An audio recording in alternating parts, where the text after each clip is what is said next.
혹시 공직 출마 한 번쯤 생각해 보신 분 계신가요? 만약 그렇다면 오늘 이야기는 정말 중요합니다. 캠페인을 시작하기 전에, 아니 그보다 훨씬 전에 반드시 거쳐야 할 첫 단추, 바로 자기 점검에 대한 이야기거든요. 자, 이 숫자부터 한번 보시죠. 78%. 이게 뭘 의미하냐면요. 2024년 우리나라 총선에서 지역구에 출마했던 후보 10명 중에 거의 8명이 떨어졌다는 뜻입니다. 정말 어마어마한 숫자죠. 아니 그럼 이런 생각이 들죠. 도대체 왜 이렇게 많은 사람들의 도전이 실패로 끝나는 걸까요? 그래서 오늘 이 문제의 근본적인 원인을 한번 파헤쳐 볼 겁니다. 먼저 선거의 냉혹한 현실을 짚어보고요. 나는 왜 출마해야 하는가라는 본질적인 질문을 던져볼 겁니다. 그리고 아주 구체적인 4가지 자기점검 방법, 실제 사례, 그리고 승패를 넘어서는 전략과 마지막으로 캠페인 전 체크리스트까지 쭉 한번 살펴보겠습니다. 자, 그럼 첫 번째 이야기, 선거의 냉혹한 현실부터 시작해 보겠습니다. 자료를 보면요. 이 실패의 가장 근본적인 원인은 딱 하나라고 해요. 바로 준비되지 않은 출마. 이게 무슨 말이냐면 선거라는 게 사실 긴 마라톤인데 이걸 그냥 단거리 경주처럼 생각하고 뛰어드는 거죠. 이런 준비 부족 문제를 그럼 어떻게 해결할 수 있을까요? 해답은 의외로 간단합니다.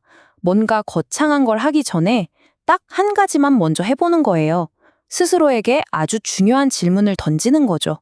이 과정이 바로 자기 검증인데요. 이게 왜 중요하냐면 이걸 꼭 기억하셔야 합니다. 선거에서 후보자, 그러니까 나 자신은요, 유권자에게 팔아야 하는 하나의 상품이나 마찬가지거든요. 그래서 모든 건 이 하나의 질문으로 모아집니다. 나는 왜 공직에 출마해야 하는가? 만약 이 질문 앞에서 머뭇거리거나 개인적인 성공, 명예 같은 것만 떠오른다면 그건 캠페인을 시작하기 전에 이미 지고 들어가는 게임이나 마찬가지입니다. 다행히도 이 막막한 자기 점검 과정을 도와줄 아주 훌륭한 내비게이션이 있어요. 바로 4가지 질문으로 구성된 틀입니다. 그게 바로 가치, 사명, 역량, 그리고 헌신입니다.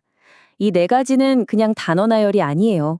가치에서 출발해서 헌신으로 이어지는 아주 논리적인 순서가 있습니다. 이게 바로 여러분의 출마 명분을 단단하게 만들어주고 험난한 선거 과정을 헤쳐나갈 나침반이 되어줄 겁니다. 자, 첫 번째는 가치입니다. 이건 말 그대로 내 정치의 뿌리가 되는 거죠.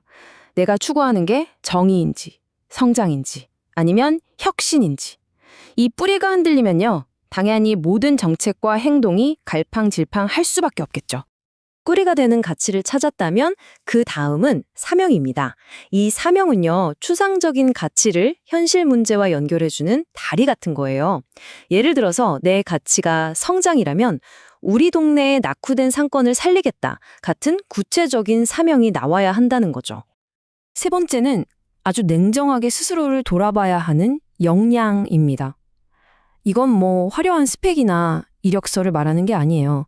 진짜로 사람들하고 소통하고 갈등을 조정하고 문제를 해결할 능력이 나한테 있는가, 이걸 스스로에게 물어야 한다는 겁니다.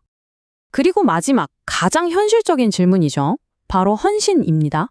선거에 나가면 내 시간, 내 돈, 심지어 가족까지 희생해야 합니다. 그리고 떨어질 수도 있잖아요? 그 패배의 가능성까지도 끌어안을 각오가 되어 있는가? 이 질문에 망설임 없이 네 라고 답할 수 없다면 솔직히 아직 때가 아닌 겁니다. 자, 그럼 이런 이론적인 이야기가 실제 선거판에서는 어떻게 적용될까요? 아주 흥미로운 사례가 있습니다. 2024년 총선에 나왔던 두 후보의 이야기를 한번 비교해서 들어보시죠.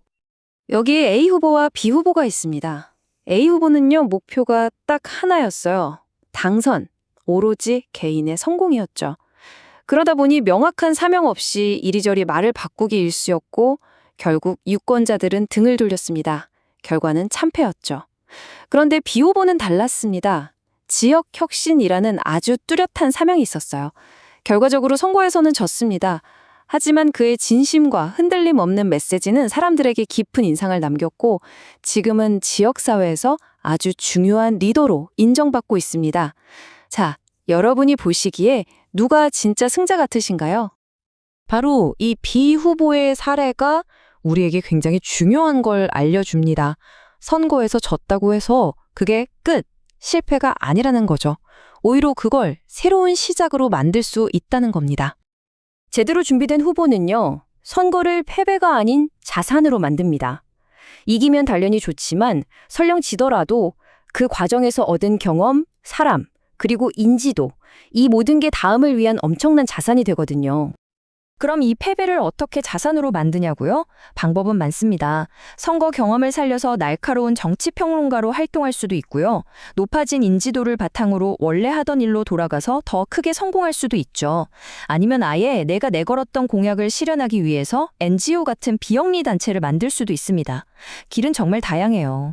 자, 그럼 지금까지의 내용을 바탕으로 캠페인에 뛰어들기 전에 스스로에게 던져봐야 할 최종 체크리스트를 한번 정리해 보겠습니다. 자, 이제 마지막 관문입니다. 출마를 결심하기 전에 스스로에게 솔직하게 답해 보세요. 첫째, 내 진짜 동기는 권력인가, 봉사인가? 둘째, 쏟아지는 비난과 비판을 내가 감당할 수 있는 사람인가? 셋째, 우리 가족은 나를 전폭적으로 지지해 주는가? 그리고 마지막, 가장 중요한 것 중 하나죠. 만약 떨어졌을 때를 위한 플랜 B가 있는가? 마지막으로 이건 꼭 해야 할 것과 절대 하지 말아야 할 것입니다. 절박함이나 조급함에 떠밀려서 출마하는 건 최악입니다. 그리고 항상 겸손해야 하고요. 또 하나, 선거일이 끝이 아니라 그 이후의 삶까지 반드시 계획에 있어야 합니다.